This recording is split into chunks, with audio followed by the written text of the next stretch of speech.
Some gates are not built to keep men out, but to keep secrets in.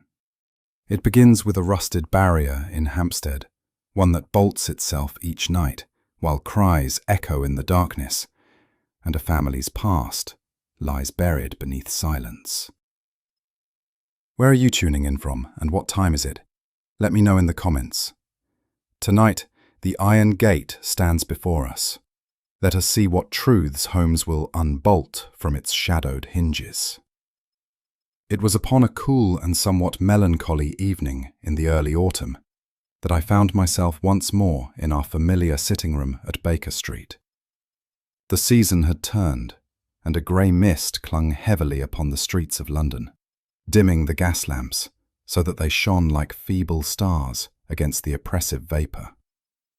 Within, however, the fire burned cheerily, casting a wavering glow upon the books, the chemical apparatus, and the untidy heaps of papers which were so characteristic of my friend's habits. Holmes himself was pacing the length of the room with that nervous energy which always betokened a mind ill at ease for want of occupation.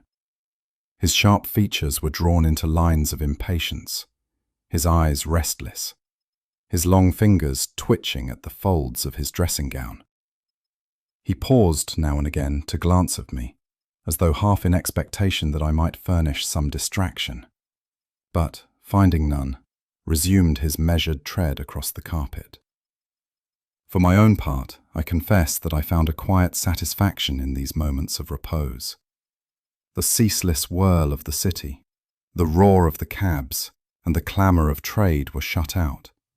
Here, in this small chamber, I could observe the workings of a mind such as the world has seldom seen. Yet, even as I mused upon my fortune, I knew that it could not be long before some fresh adventure would descend upon us, breaking the stillness of the evening. My meditations were suddenly interrupted by Holmes, who stopped short before the hearthrug, his gaze fixed upon a pair of muddy assurance. "And you read all that from a smear of mud?" "From mud and habit, my dear fellow," Holmes answered, resuming his chair. "It is but another page in that vast chronicle which the careless trample daily beneath their feet." Holmes had scarcely finished speaking when I took up the evening paper which lay unopened upon the table. My eye by chance fell upon a brief and curious notice tucked away in a corner of the page, and I read it aloud. "Residents of Hampstead report once more the peculiar circumstance of the Moorgrave estate. The old iron gate, which guards the southern boundary, is without fail discovered at dawn to be locked and bolted, though no servant admits to securing it. The mystery has occasioned considerable comment among the villagers, particularly as strange sounds have lately been heard in the vicinity." Holmes, who had appeared sunk once more into the depths of ennui, sprang to life at my recital. "Ah, now that is singular," he exclaimed. "A gate that locks itself, and a household that disclaims the act. Such trivial items, Watson, are too easily dismissed by the public, yet they are precisely the sort which conceal a deeper significance." I smiled at his sudden interest. "Surely a gardener or groom might have turned the bolt and forgotten it," I ventured. Holmes shook his head. "The persistence of the phenomenon denies accident. Where secrecy is denied, there lies design. We must always regard the commonplace with suspicion when it appears clothed in mystery." I laid the paper aside, yet felt a curious prickle of unease, as though the anonymous gate in distant Hampstead already cast a shadow upon our quiet hearth. Holmes had sunk back into his armchair, his long, thin hands steepled before him, and his eyes half closed. For some minutes he remained silent, and I believed him lost to reverie. Presently, however, his voice broke the stillness, low and deliberate. "Consider, Watson, the nature of a barrier. A wall proclaims its purpose openly, a fence merely divides, but a gate, a gate invites as well as denies.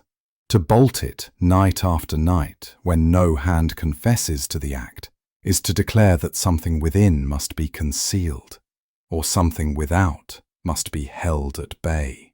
You think, then, that there is more than rustic superstition in the matter? I asked. Unquestionably. A closed gate often conceals more than walls.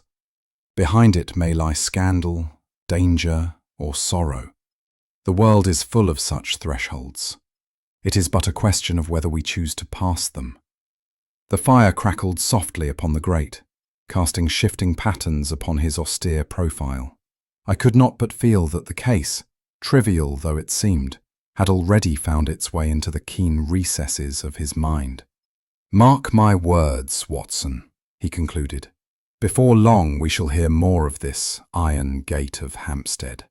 And when we do, we shall be the better prepared for having noted its curious behaviour." Thus ended the quiet of our evening, for I knew that once Holmes had scented mystery, even the most innocent gate might prove the portal to perilous adventure. It was close upon 10 o'clock when our landlady announced a gentleman who begged for immediate audience with Mr. Holmes.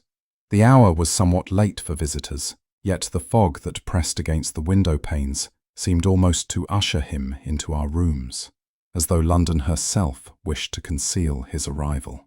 A tall man, muffled in a heavy cloak, stepped hesitantly across the threshold. His hat brim was drawn low, but even in the dim light I could discern the pallor of his features and the nervous twitching of his mouth. Mr. Sherlock Holmes, not only my household but the honour of my family name Holmes, regarded him with that calm intensity which so often drew forth confessions from the reluctant. "Pray proceed, Sir Alistair. My friend and I are accustomed to such burdens of secrecy. There is, upon the southern boundary of my estate," he continued, "an ancient structure, a gate of iron, massive and rusted, which has stood for centuries. Of late, it has become the source of both fear and shame within my household. Each morning, without fail, the servants discover it bolted fast.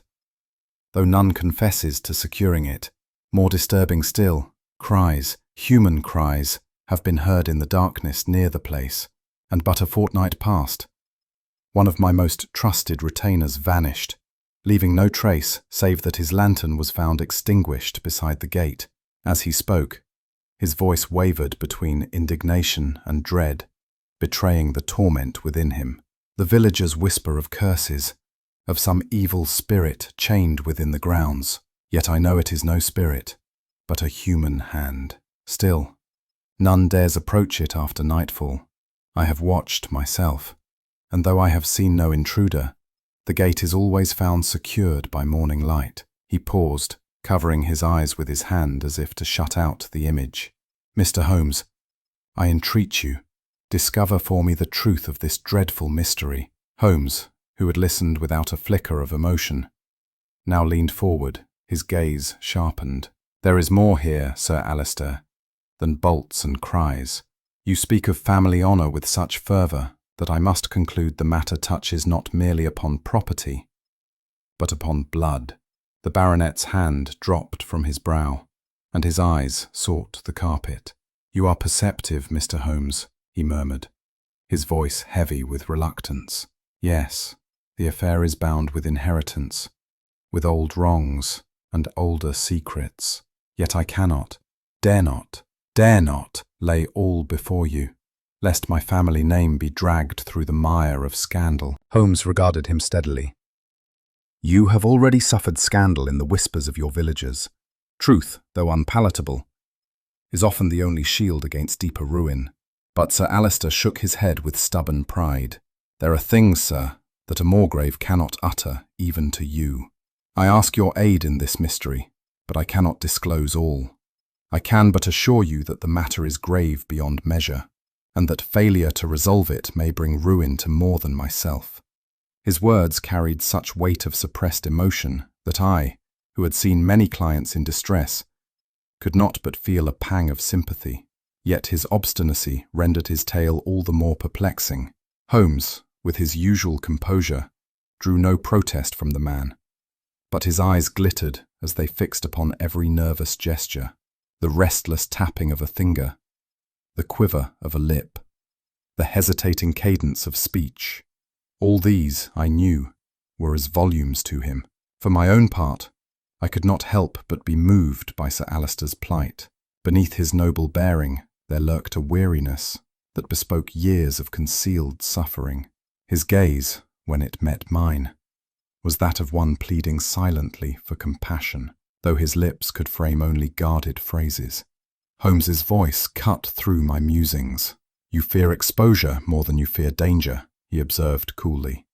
"That is instructive." A shadow crossed the baronet's face, confirming the truth of Holmes's remark. I confess that my heart was stirred with pity, for here was a man caught between the weight of ancestral honour and some unspoken sin that preyed upon his conscience.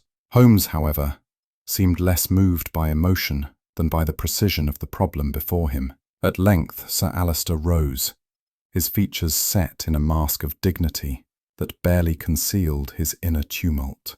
"I have said all that I can say," he declared.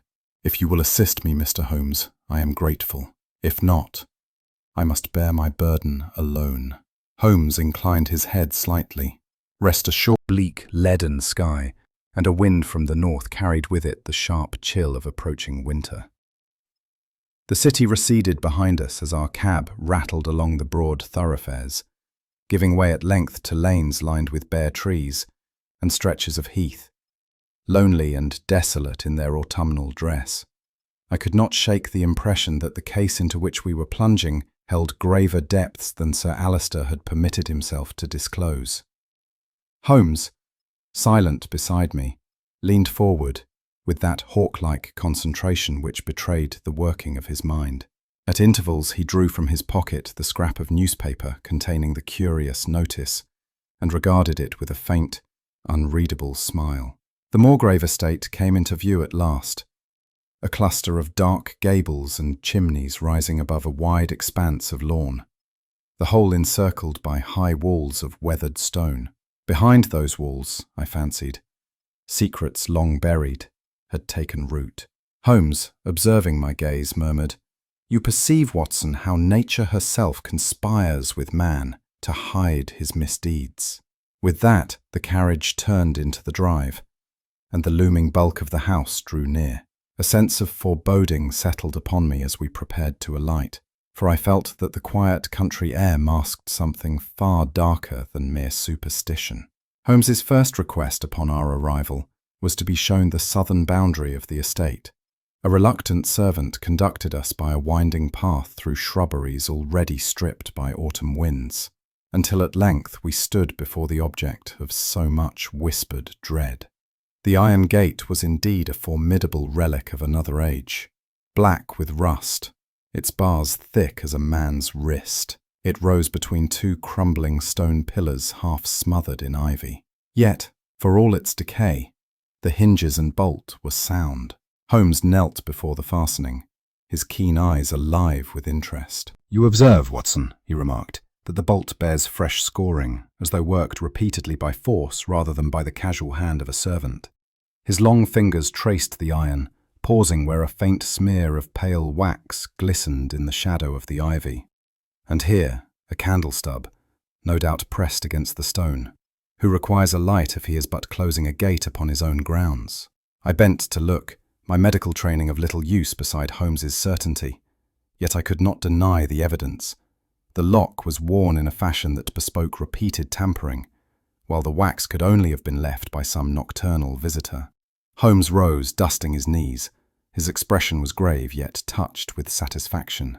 "We have exchanged superstition for contrivance, my dear fellow. What masquerades as spectral agency is but the work of deliberate hands. The question now is whose?" As he spoke, the wind sighed through the ivy, and the gate creaked faintly on its hinges, as though echoing his words with ghostly assent. From the gate we were conducted back to the house, where Holmes requested that the servants be assembled for brief inquiry. They came reluctantly, their eyes downcast, and I sensed in them the same nervous awe with which the villagers had regarded the place. The butler, an elderly man with stooped shoulders, declared stoutly that Sir Alister himself locked the gate each evening. "I have seen him with my own eyes, sir," he insisted, though his voice trembled. Yet no sooner had he withdrawn than the coachman, a burly fellow with honest features, contradicted him outright. "Begging your pardon, gentlemen, but no soul in this house dares go near that gate after dark. We'd sooner sleep in the stables than touch it. The master least of all." Holmes listened without comment, merely noting their words in his pocketbook. A young maid, pale and hesitant, added that she had once heard muffled sounds, like sobbing, by the gate in the small hours, though when she peered from her window, no figure could be seen. Her companions hushed her nervously, as though even not fear to speak the truth. "Neither your master nor your fellow servants shall know what passes between us." The girl's lips quivered. "It was 3 nights ago, sir," she whispered. "I woke from my sleep to the sound of sobbing, like a woman in great distress. I crept to the window, which looks toward the south wall. The gate was in sight, though the moon was dim, and I could see no figure. Yet the crying continued for some minutes, soft and broken, until it seemed to fade into the ground itself. I dared not stir, and in the morning I told no one. But I know what I heard." Holmes inclined his head gravely. "You have done well to speak. Remember, truth is seldom so dangerous as silence." As she slipped away, I confess a chill passed through me. There was in her account a ring of sincerity which no invention could supply, and the thought of a woman weeping unseen by that accursed gate deepened the mystery tenfold. After our inquiries, Sir Alister received us once more, though with a manner constrained and visibly uneasy. He conducted us through the halls of his ancestral home, their oak-panelled walls darkened by age, their windows admitting but little light. The air was heavy, as though the house itself shared in the oppression that lay upon its master. The servants, passing us in the corridors, averted their eyes, and I fancied that whispers followed in our wake. Holmes, silent, allowed his gaze to linger upon each detail: the worn stair treads, the hastily extinguished candles, the unopened shutters. To me, the atmosphere was one of concealment, as though each chamber guarded some guilty secret. Sir Alister spoke little, and when questioned, turned the subject with practised ease. I could not but feel that his courtesy was strained, a mask barely hiding agitation. Holmes, however, betrayed no impatience, only a cool detachment, as though each evasion confirmed his suspicion that the truth lay close at hand. At length we entered a long gallery lined with portraits of the Morgrave line. Holmes paused before them, his eyes narrowing as he examined the painted visages of generations past. The candlelight glinted upon varnish and gilt, yet I soon perceived what had caught his attention. One canvas bore marks of recent alteration, the features of a woman clumsily painted over with shadow.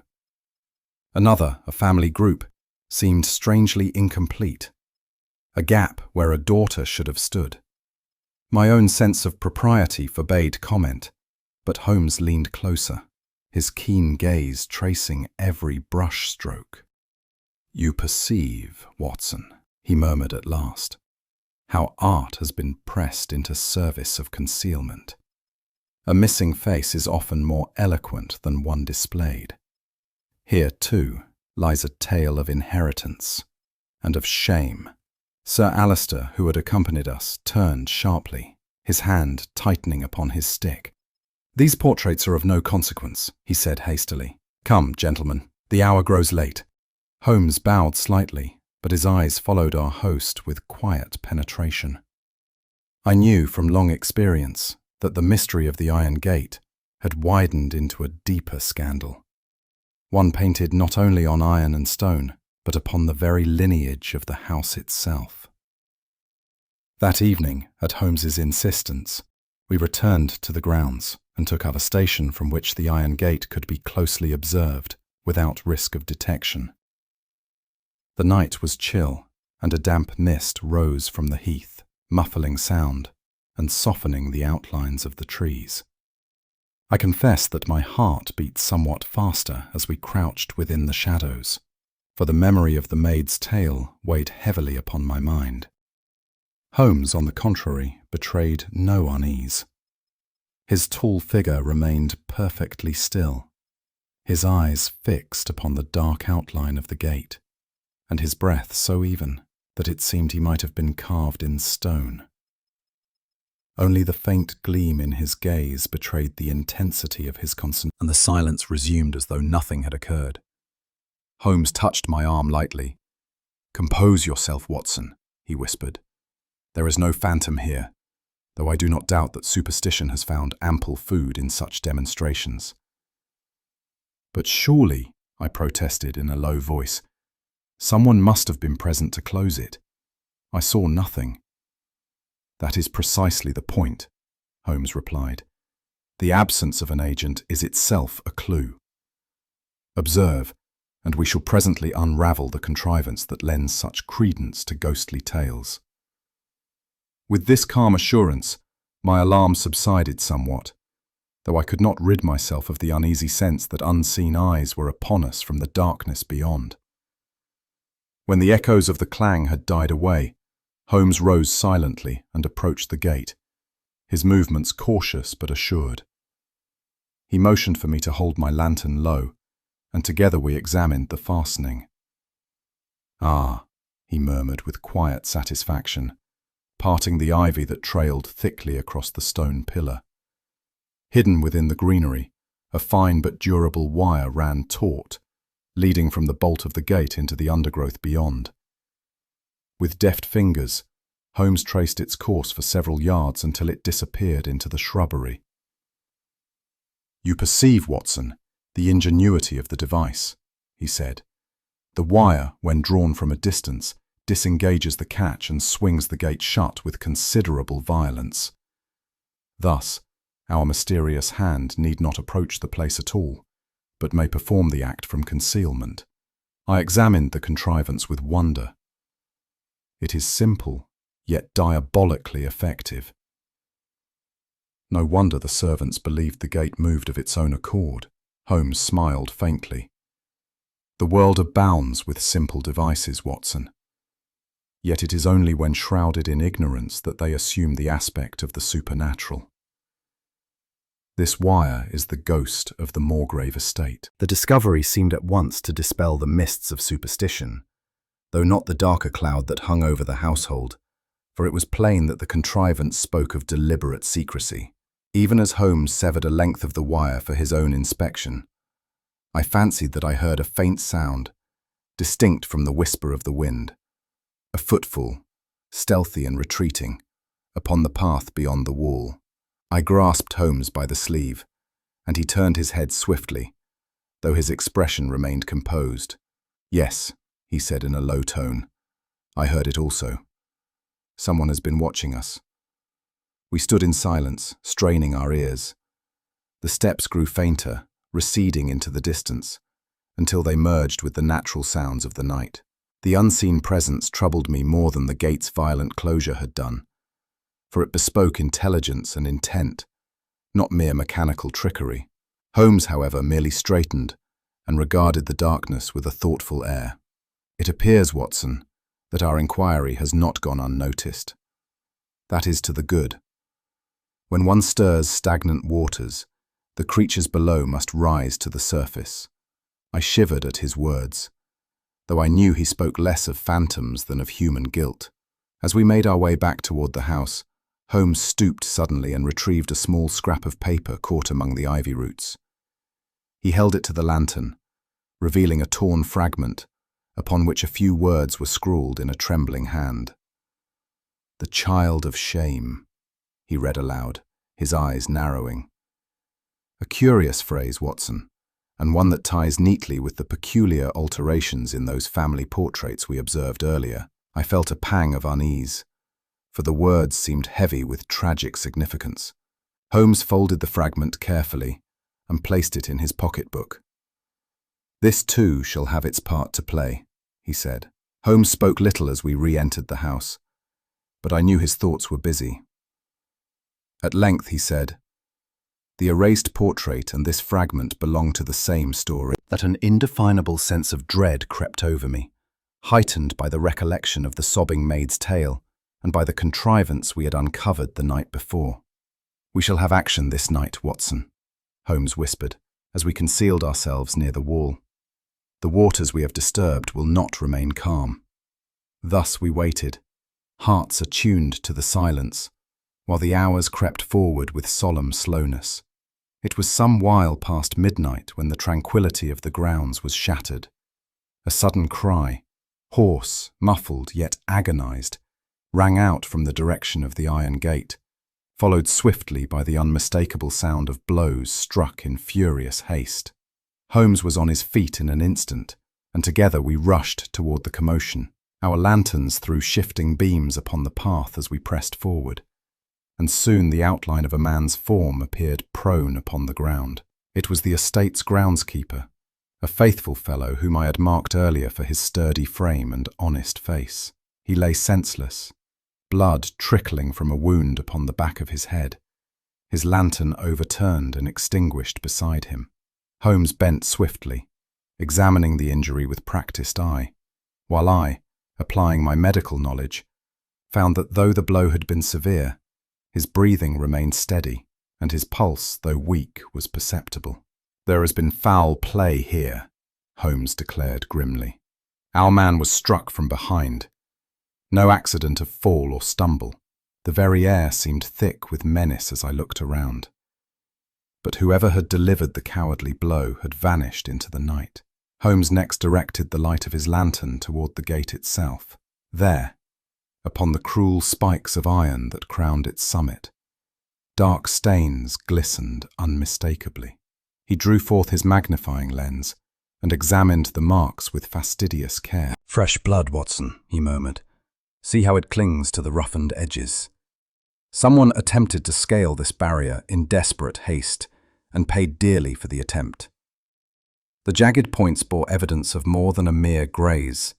Shreds of fabric clung to the iron, their texture fine and wholly unsuited to a workman's garb. The sight filled me with a sense of impending revelation, for it was plain that some intruder, whether in flight or pursuit, had risked the climb. Holmes regarded the spikes with a thoughtful frown. "This, combined with our unconscious friend, points to an encounter of grave significance. We are drawing closer, Watson. The curtain is rising." The chill night air bit sharply as we lingered, yet my blood ran hot with the mingled dread and anticipation of discovery. As Holmes moved to inspect the ground near the gate, his quick eye detected something caught upon the metal. He reached up and carefully freed it, holding aloft a small and delicate glove. The fabric, though fine, was torn, and upon its hem were dark stains that bore eloquent testimony to the recent struggle. "A woman, Watson," Holmes said softly. "Here is proof undeniable. This glove has not lain here long. The damp of the night has scarce touched it. Its owner was present, and her flight over the gate was no idle fancy." The incongruity of so feminine an article amidst the violence of the scene struck me with peculiar force. I recalled the maid's account of sobbing in the darkness and felt a shiver course through me. The mystery had grown from whispers of superstition into a drama of flesh and blood, with a woman's fate entwined in its centre. Holmes examined the glove minutely before slipping it into his pocketbook. "This trifle may prove the most telling of all," he remarked. "A lady's glove, blood-stained and torn, is a chapter of its own in the chronicle of crime." When Sir Alister was roused from the house and confronted with our discoveries, his demeanour underwent a startling change. He merely observed the man with that cold precision which was his greatest weapon, while the glove, blooded and torn, lay like an accusation between them. By dawn, the estate was alive with whispers. The servants, wide-eyed and pale, exchanged fearful tales of a madwoman haunting the grounds. Some spoke of having glimpsed a female figure darting through the shadows. Others swore that the sobbing was no human sound at all, but the wail of a ghost chained to the gate. The villagers, too, carried the story from hearth to hearth, each retelling heightening its terror. Thus the notion of a spectral woman, half mortal, half phantom, took root in the popular imagination, deepening the shroud of fear that enveloped the Moorgrave household. Holmes, hearing these accounts, only smiled thinly. "Superstition is the coward's refuge," he remarked. But beneath every fable lies a seed of fact. Our task, Watson, is to find the seed. When dawn broke upon the troubled household, Holmes sat with me in the library, his long fingers interlaced and his gaze fixed upon the dying embers in the grate. He spoke with the calm assurance that ever followed the full arrangement of facts in his mind. "You perceive, Watson," said he, "that the iron gate is but a stage property, designed to dazzle the simple with a semblance of supernatural agency. Its closure by wire serves not to protect the estate, but to mask the comings and goings of some person who has no wish to be observed. The cries, the blood upon the spikes, and the glove all point not to the gate itself, but to human movements shrouded in secrecy." I remarked upon the cowardly blow struck against the groundskeeper. "Precisely," Holmes replied. "The fellow stumbled upon a passage not meant for his eyes. He was silenced, though not permanently, which argues haste rather than settled malice. The gate conceals traffic, Watson, and the traffic is not that of strangers. No intruder would risk discovery with the quiet force of his reasoning struck me with fresh admiration, though the sense of some darker revelation yet to come weighed heavily upon my mind. Holmes rose and paced the length of the library, his eyes alight with certainty. "Consider, Watson, the erased portrait," said he. "Consider also the letter fragment which speaks of the child of shame. These fragments of evidence, though slight, converge upon a single line of thought. There exists, or existed, a relative whose name has been excised from the family record. Such erasures are never undertaken lightly. A daughter once disinherited or disgraced is more likely the cause. I recalled the baronet's agitation, his obsession with honour, and the weight with which he spoke of inheritance. "Then you believe," I asked, "that this relative may still live, and that the nocturnal movements are hers?" "Not merely hers," Holmes replied gravely, "but arranged for her concealment or protection. Sir Alister fears not only discovery, but recognition. That is why he evades and dissembles. His silence betrays his knowledge." I felt a chill as Holmes spoke, for the notion of a long-hidden sister or daughter haunting the grounds lent the affair a new and tragic dimension. Holmes resumed his chair, his tone sharpened to a fine point. "It is not affection, Watson, that compels Sir Alister's secrecy. It is fear, the fear of exposure. Consider, the servants contradict one another, yet none speaks freely. Why? Because each has been bribed or threatened into silence. Such unity of falsehood is not born of superstition, but of deliberate orchestration." "Then you think Sir Alister himself?" I began. "Undoubtedly," Holmes interrupted.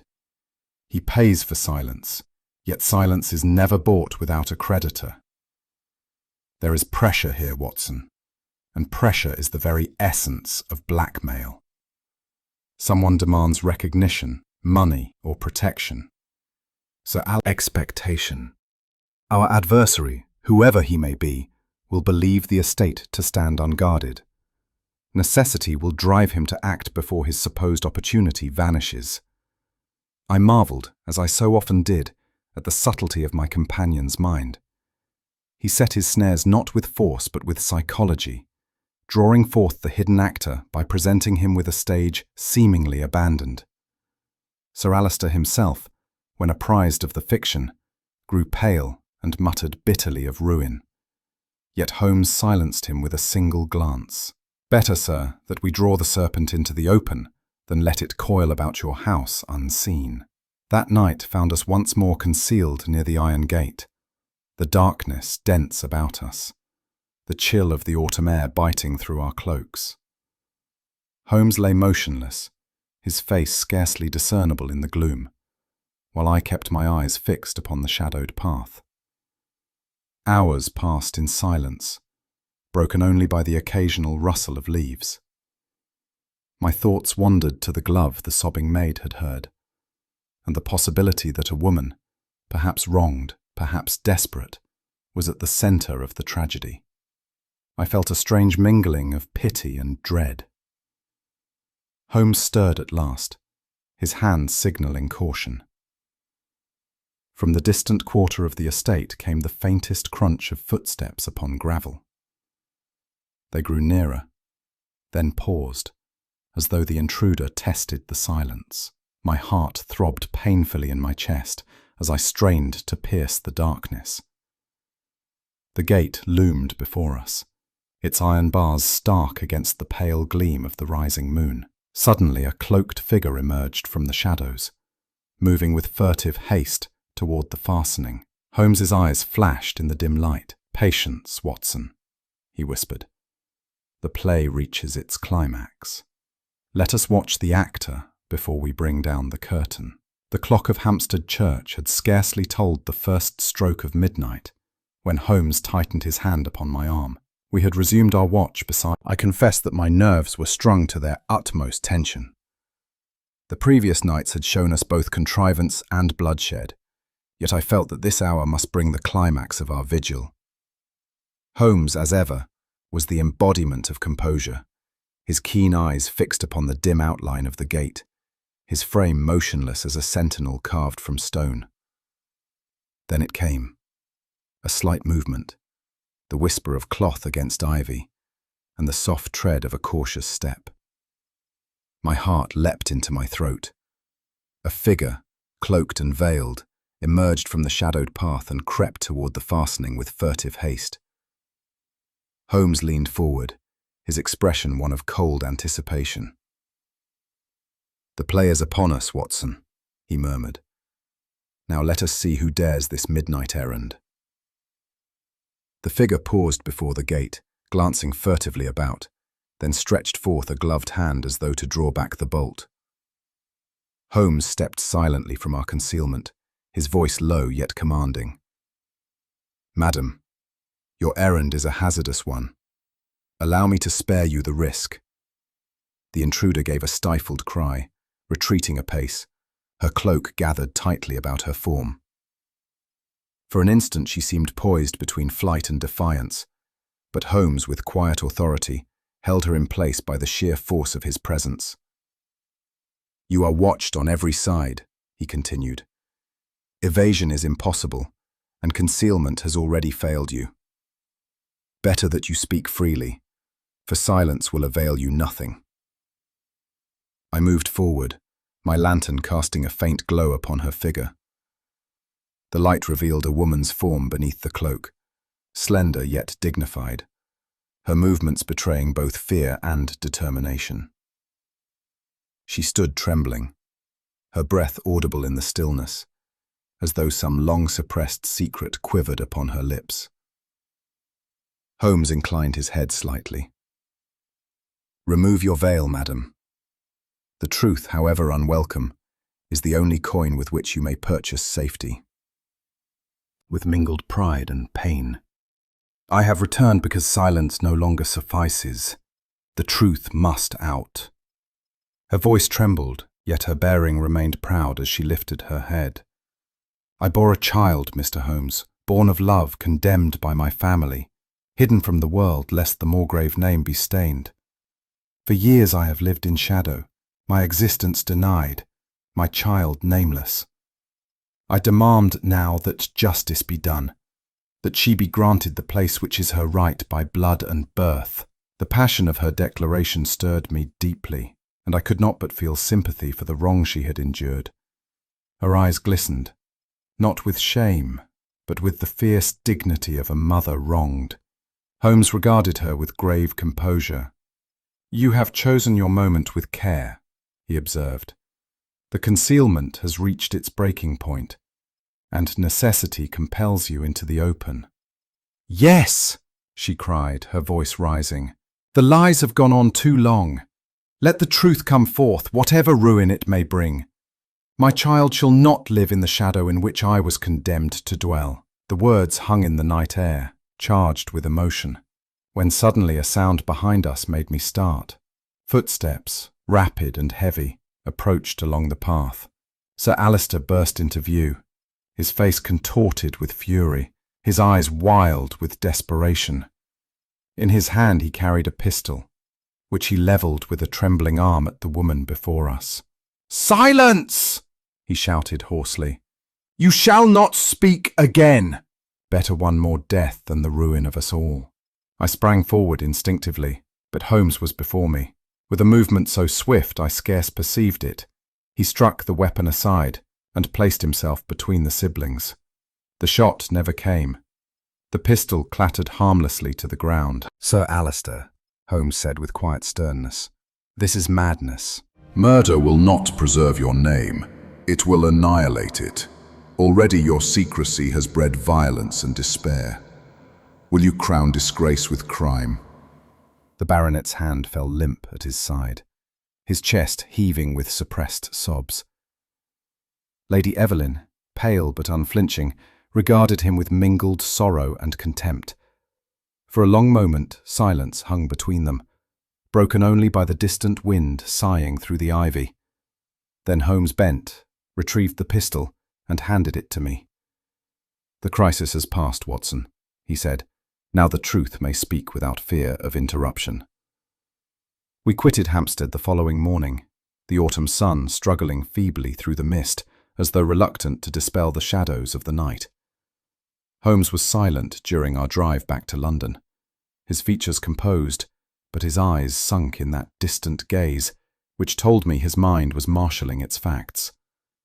For my own part, I was weary both in body and spirit, the events at the Moorgrave estate pressing heavily upon me with their mixture of tragedy and revelation.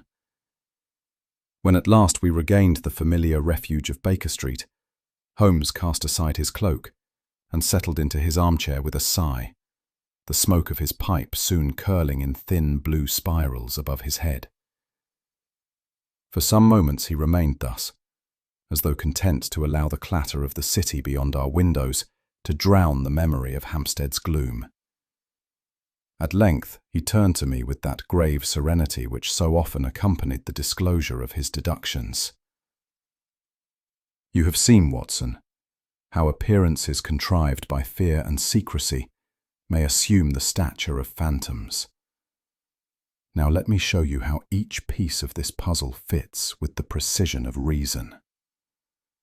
Holmes leaned forward, his long fingers steepled, his gaze fixed upon me with quiet intensity.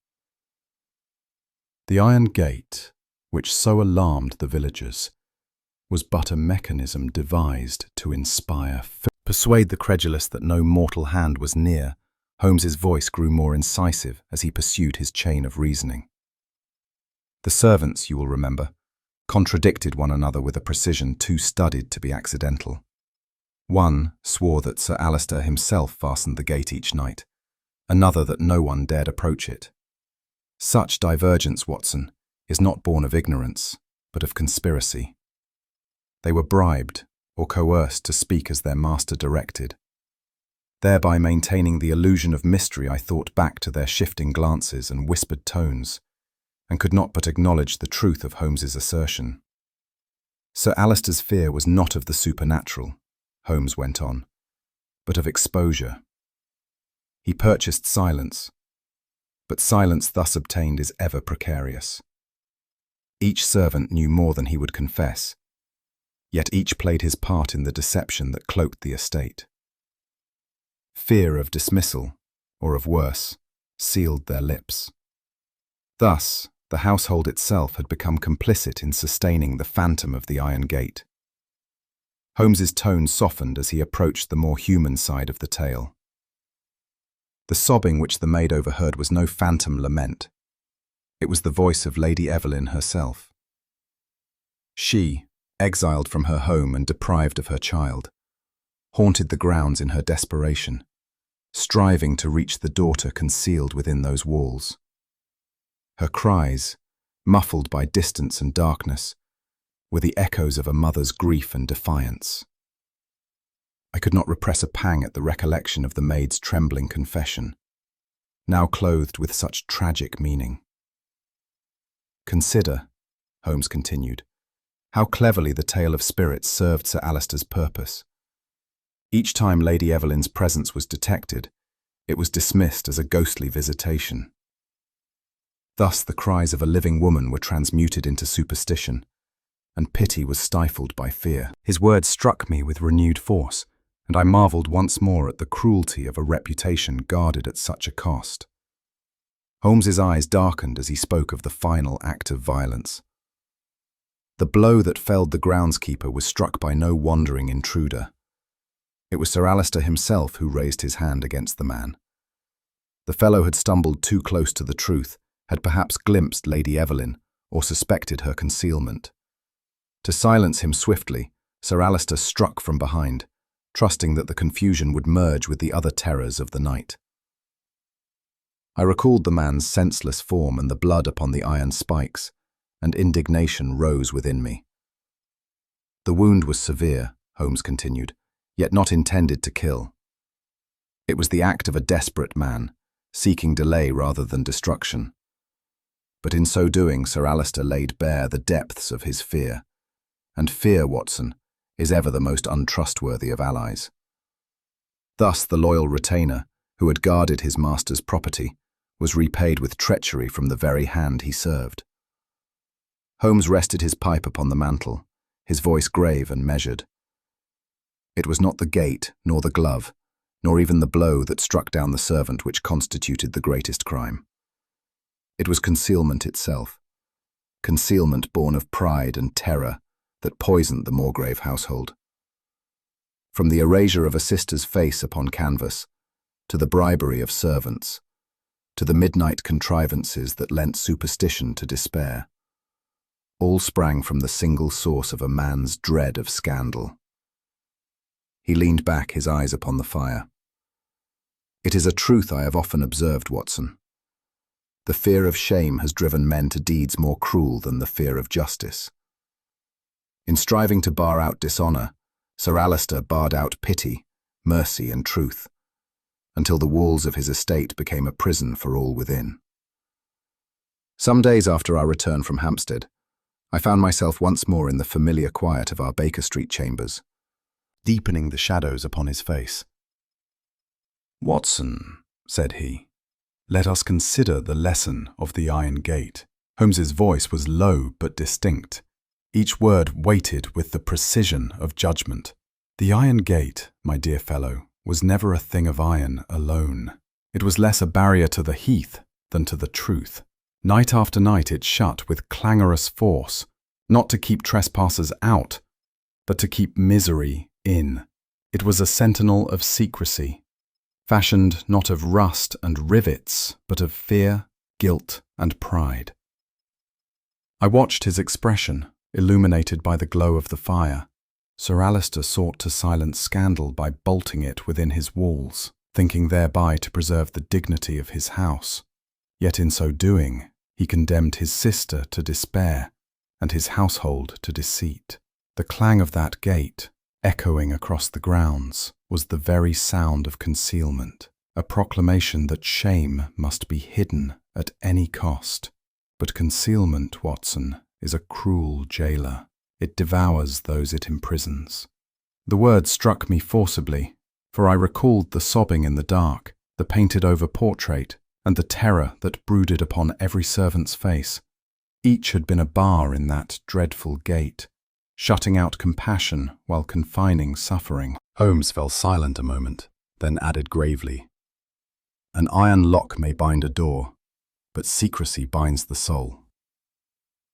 As I listened to Holmes, my own thoughts turned not to the mechanism of crime, but to the human hearts that beat behind it. "It seems to me," I ventured, "that the true villain of this tragedy was not Sir Alister alone, nor even the secrecy he imposed, but that larger tyranny which society exercises, the tyranny of reputation. To be thought dishonoured is counted worse than to be unjust. To escape scandal, men will wound those dearest to them. It is a grievous thing, Holmes, that a family name should outweigh a sister's happiness, or that a child's birth should be deemed a crime." Holmes regarded me with a faint, contemplative smile. "You speak with your accustomed sympathy, Watson, and perhaps rightly so," said he. "Yet you touch upon a truth deeper than the Moorgrave scandal. Men dread the world's censure more than their own conscience. Hence they paint over portraits, bribe servants, and raise gates of iron, thinking to preserve honour, when in fact they dig dishonour's grave." I felt a heaviness upon my spirit, for the case had shown me once more that behind every crime lay not only the hand that struck, but also the cruel edicts of society, silent and inexorable. The fire had sunk low upon the hearth, casting long shadows that trembled on the walls. Holmes leaned back, his gaze fixed upon the embers, and spoke with a quiet finality. "Truth, Watson, however painful, is ever the safer sentinel than silence. To bar out scandal by falsehood is to invite misery within. Better the wound of exposure than the slow poison of concealment. The iron gate has taught us that no family, however proud, may bolt out justice forever." I made no reply, for his words carried their own solemn weight. The image of Lady Evelyn, her face pale with suffering, yet radiant with defiance, rose before. Think, was Sir Alistair's gravest mistake the violence he committed, or the silence he kept? I'd love to hear your thoughts in the comments.